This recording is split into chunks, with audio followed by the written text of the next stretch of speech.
what is up, everybody? Welcome back to the Anime Lounge. I am your host, Steady, official Jujutsu Kaisen translator. Thank you so much for taking a little bit of time out of your day to join me for a little bit of a manga versus anime Jujutsu Kaisen comparison. So of course the Jujutsu Kaisen anime has been just going strong, and episode 4 is definitely no exception. And I want to say thank you to all of you that have been spreading that positive juju on the channel with likes and comments and kind words of support. I really do appreciate it. I'm doing this out of a love for the series, and hopefully bring a little bit of awareness and perhaps offer a little bit of a different perspective, a perspective from the translator. So I'm glad to hear that a lot of you guys are enjoying it.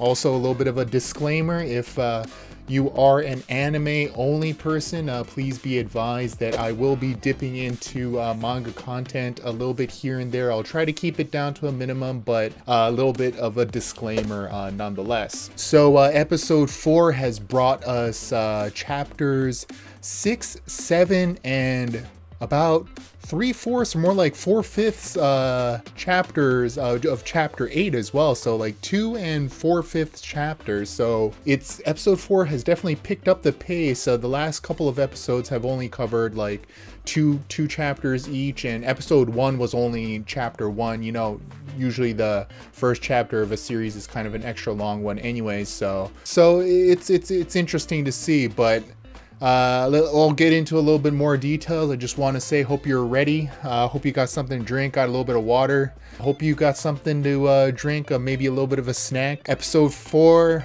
Jujutsu Kaisen, manga versus anime comparison. Here we go. Let's do this. Boom.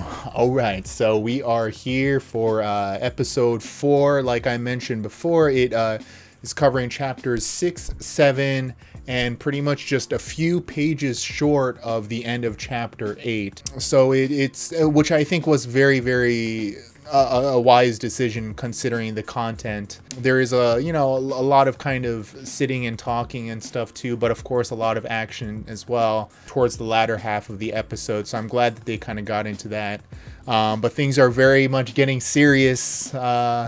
Things starting to hit the fan, so to speak, and of course manga fans will be aware about the chapters to come. Yeah, let's start off. We are introduced immediately to a new character here, Ijichi, portrayed by shame on me, I keep on forgetting this name. Let me pull it up, just give me a second, okay? Man, I'm terrible with names. It's portrayed by Mitsuo Iwata, who is most famous for his role as Shotaro Kaneda in Akira, as well as Ivankov Emporio from One Piece and Sunny from Toriko. So obviously a very big name, and I absolutely love the voice that he has for Ijichi. That kind of a little bit of a scratchy kind of tone to it, a little bit kind of toned down, a little bit creepy too, if I'm honest. And I think it fits the personality perfectly. And as the translator for the manga, I kind of have an image in my head playing of what the voices sound like, and Ijichi, it didn't feel awkward at all. It's spot on, better than I could have imagined, honestly. And compared to the manga, to be honest, he looks a little bit more Genki, a little bit more life in his face, if I'm honest. In the manga, he looks like he's always kind of on the verge of, like passing out or something. Just got that like look on his face. But of course, the design looks great as he's kind of explaining the mission to the 3 first years here. They've been kind of called out here due to a possible a special grade womb, which in hindsight, this is what I mean. As manga fans, we kind of look back on this situation and kind of think to ourselves, what were they doing there in the first place, right? As kind of Gojo does later on explain, like he asked the same question as well, like what were these 3 doing being sent there? And as the episode kind of goes on a little bit, Fushiguro mentions, typically it would be that if it was a potential special grade that they would need you know, at least a first grade or, you know, preferably a special grade, which would only be Gojo Sensei. But, you know, he's not available and all that. But it's interesting to kind of keep that in mind as well. But as Ichichi kind of moves on, explaining to Yuji, the newbie, how the kind of classes work here. So I like how they kind of kept that, this, you know, the chart, the explaining thing, same as in the manga. Then the mom of one of the detainees arrives. We later on find out is the mother of Okazaki Tadashi, which there is a little bit of a secret, possible secret there. So I'll explain that in a second here. But kind of a pull at your heart kind of moment here. Obviously, this Okazaki Tadashi guy we find out later on is maybe not a very good guy, but you know, the mother and son kind of relationship here, and Itadori, you know, just the pure guy that he is, just feeling for the mom, and you know, getting Nobara and Fushiguro kind of, let's do this, kind of riled up as they are heading into the building here. Of course, we finally have the first use of a curtain here. Very cool, as Ichichi does the incantation. A little bit, I would have liked, if, you know, I'm going to be speaking quite honestly when I talk about like kind of the animation and stuff, and I might sound a little bit harsh at times, but there are definitely moments that I wish they would have kind of been a little bit more dramatic on, especially this moment here. It was quite simple, just like even the face that Ichichi has here, like in the manga, it was quite a dramatic panel, just kind of like, just the way that it was angled and stuff, and the way that the kind of the curtain kind of comes down. But a cool effect though. This kind of, it looks like they're kind of going with this like kind of greenish kind of effect, which I think is probably a good choice instead of just doing black. And you know what's great about Yuji is the fact that, and a lot of the times in kind of Shonen Jump protagonists and stuff, it gives us a chance to kind of connect with the protagonist. You know, we kind of see the world from their eyes. You know, the protagonist is us, so to speak, kind of introducing us to the world and these kind of new concepts.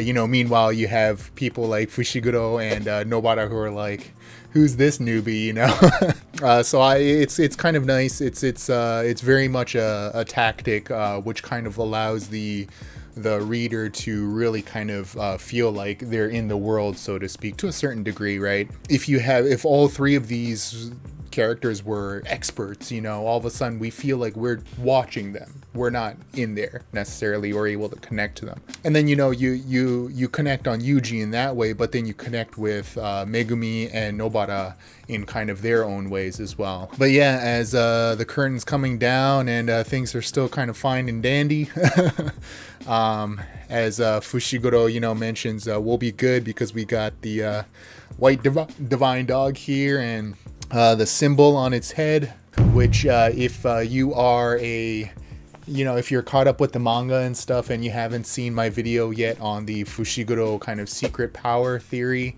I have a video on that as well if you're interested.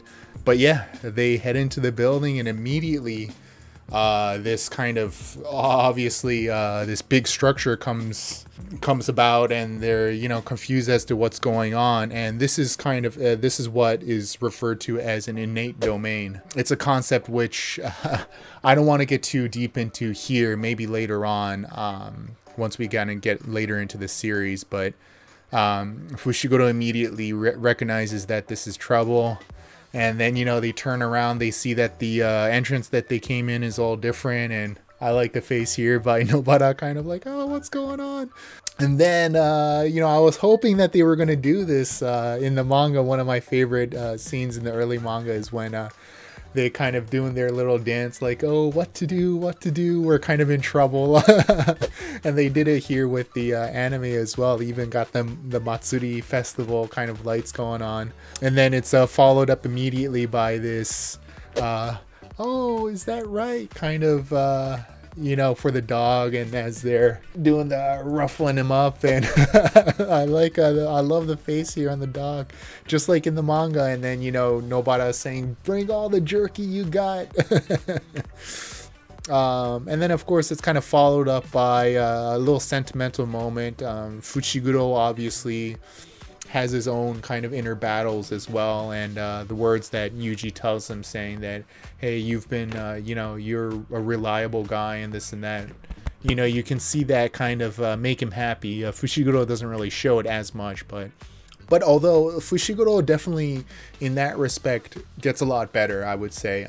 You know, he's not completely like the cool guy. Like he shows, you know, he lets it be known what's important to him and what's not. So I like that. He's a little bit different than just your typical cool guy, kind of like the Sasuke archetype or something like that, right? But then they see the bodies. I'm gonna try to keep the gore to a minimum in case it gets caught by YouTube and all that too. But this is kind of the moment where Fushiguro reveals to Yuji, like, what do you know about this guy? He's actually in here because he was driving already twice without a license, and then the second time he actually hit a girl on their way back from school. Which, in case you don't want to know anything about Volume 0, I recommend you pausing here. Those familiar with Jujutsu Kaisen Volume 0 might ring a bell, kind of remind them of something. And there are those who think that that Okazaki Tadashi is actually the guy who killed Rika. And it's certainly not out of the realm of possibility. When Rika got ran over, it was when Yuta was, it was supposed to be in 2011 or 12. This is in 2018 going on right now. The ages, it's possible.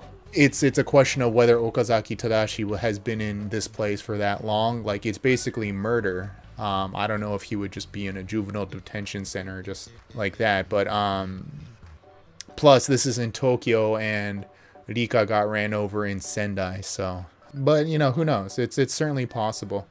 I'm not quite as convinced. But anyways, we're back with, I'm done with the Volume 0 talk, so you're good if you paused. But we have you know, Nobara trying to break up the fight here as she gets sucked away, and then boom, we get this infamous panel here, just like in the manga. And I was hoping that they were gonna do this, you know, just such a creepy, you know, very much distorted in the fact that the head isn't this big and this and that, but I like obviously the dramatic kind of the dramatic liberty that they took with this paneling here.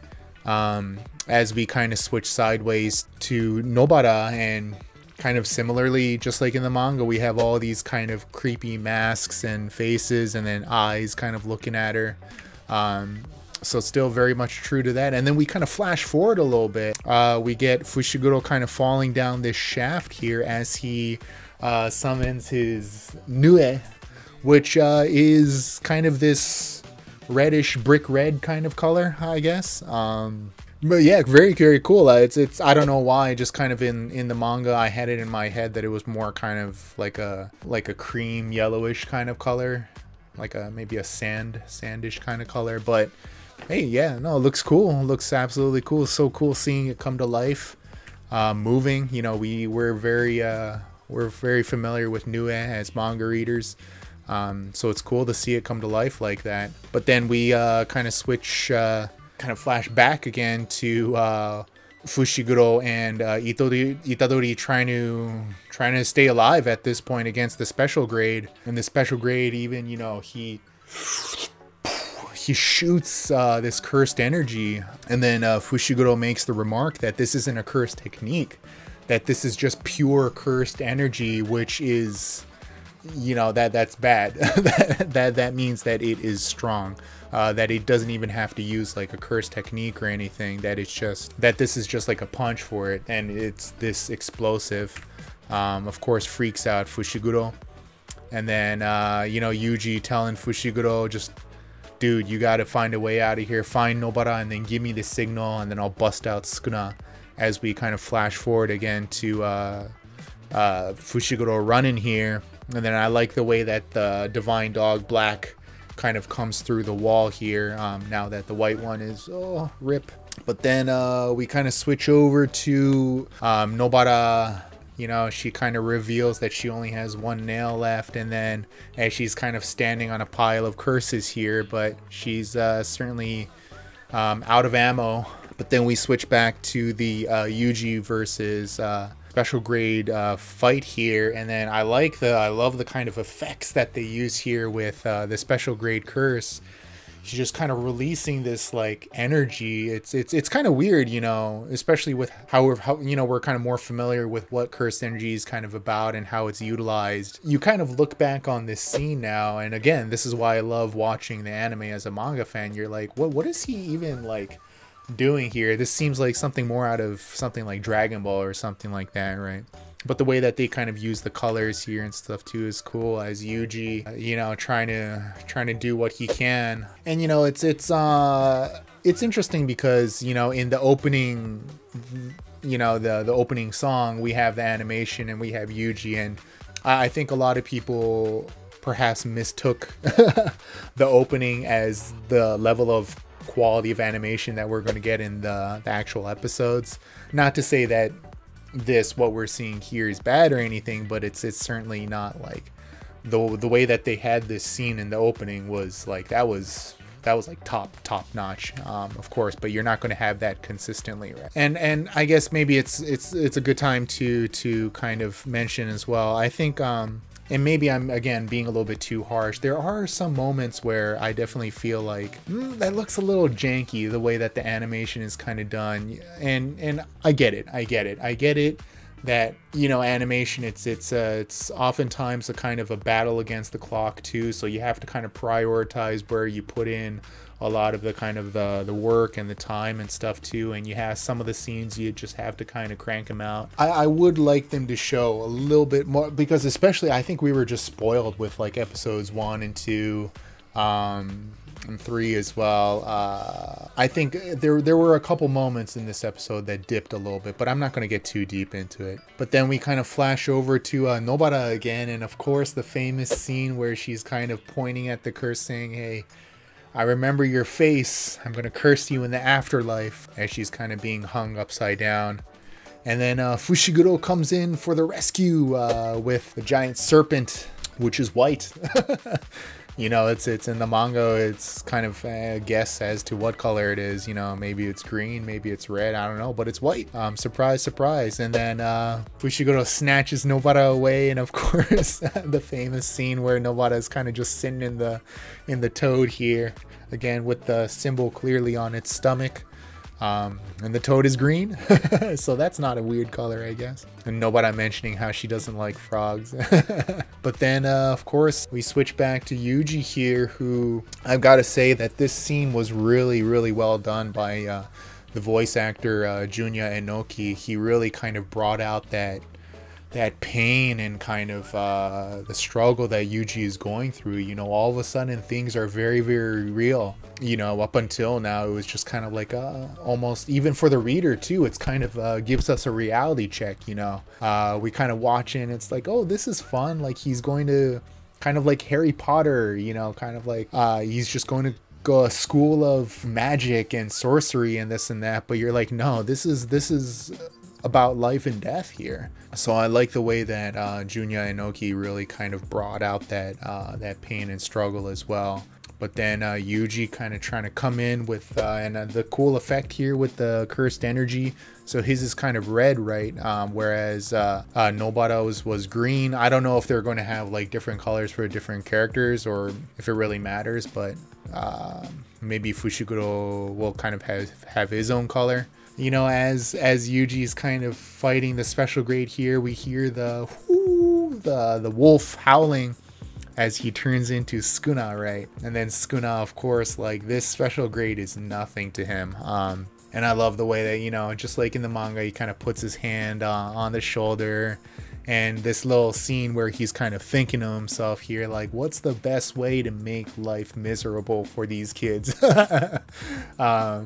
You know, as soon as Sukuna's kind of walking away, the special grade, you fool, right? Like just like in the manga, it's a little bit more intense, the face, as compared to here in the anime, although they do a pretty good job. And I love this kind of the next scene right here where Sukuna's kind of like, oh, you want to play, huh? You want to play? And then he's kind of got this smile on his face, and then boom.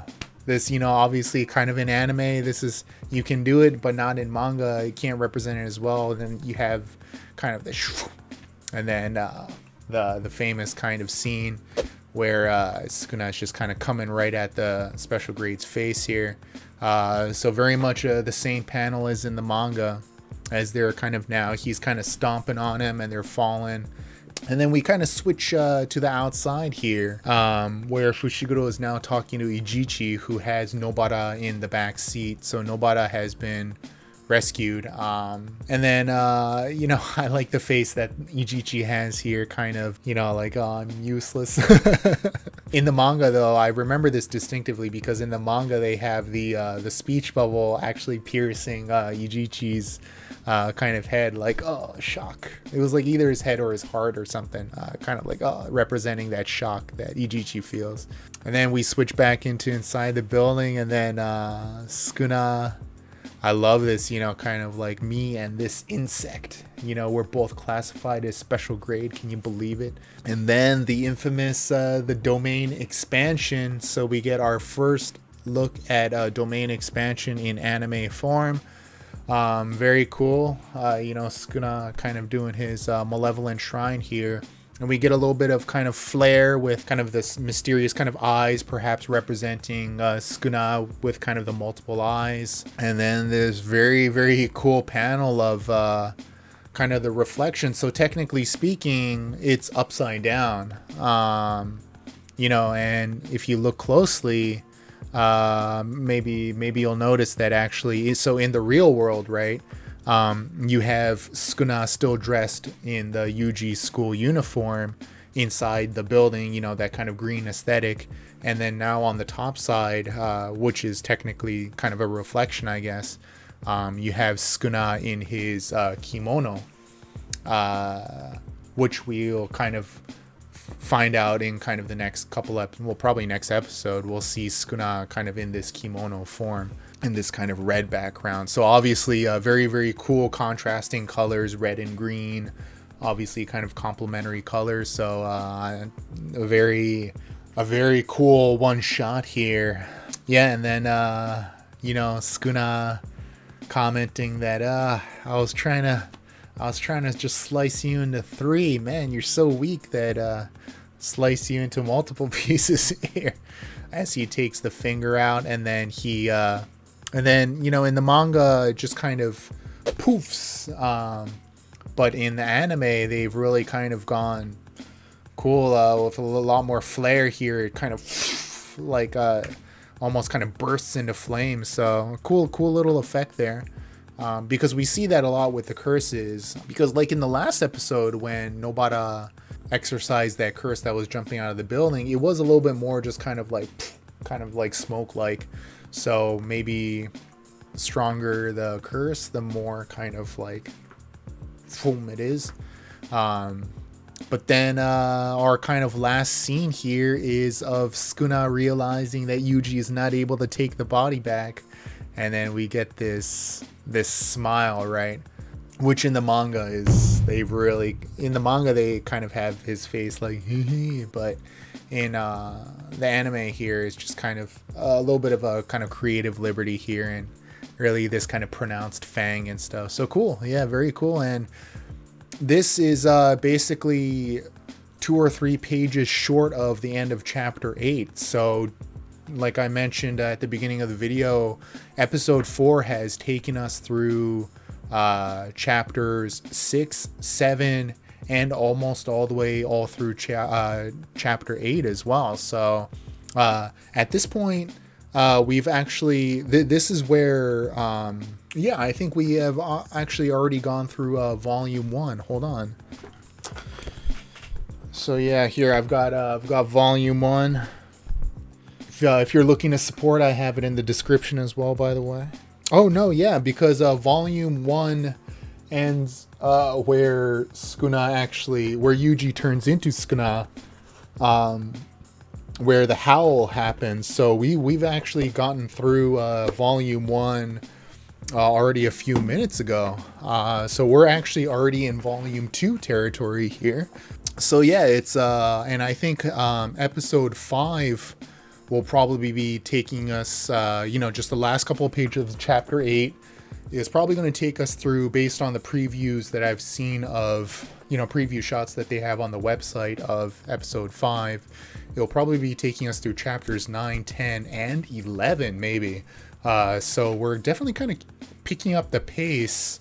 So perhaps by the end of the season 24 episodes, we will be getting through the Goodwill event arc. Again, I don't want to make any promises, or I don't really even know, but who knows? Could be interesting.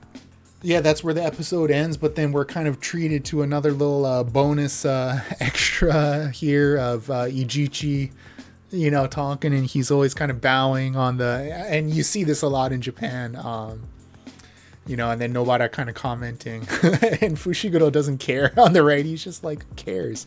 But Nobara pointing it out as she's kind of talking about, she, kind of like the hair and this and that.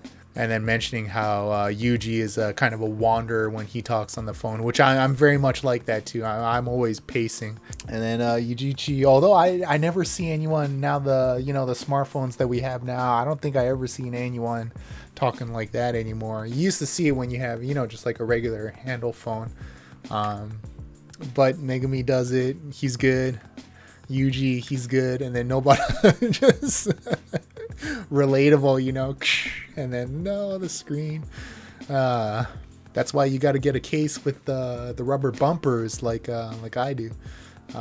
Those things, those cases are like indestructible, man. I've dropped my phone so many times, but it's still as new as the day I bought it. That we get treated to that kind of a little bit of extra scene here, and episode 4 looking good. Based on the preview shots, we'll be getting introduced to Jogo, Geto, and the Tokyo second years. So a lot of new characters coming in episode 5. But I think the action is going to be kind of dialed down a little bit. So a lot of dialogue, which makes me think that I think they will kind of pick up the pace and probably get us through chapters 9, 10, and 11. And then, which means that episode 6 could be a good one for the manga readers out there. You'll know what's coming. A lot of good action incoming, some Gojo goat action. So, but hey, thanks again, of course, for spreading that positive juju. So, without further ado, I want to say thank you very much. Let's swig a little bit of water first before I say goodbye. Hey, cheers to you. You know how we do. Mata yoroshiku. We will see you in the next episode. Alright.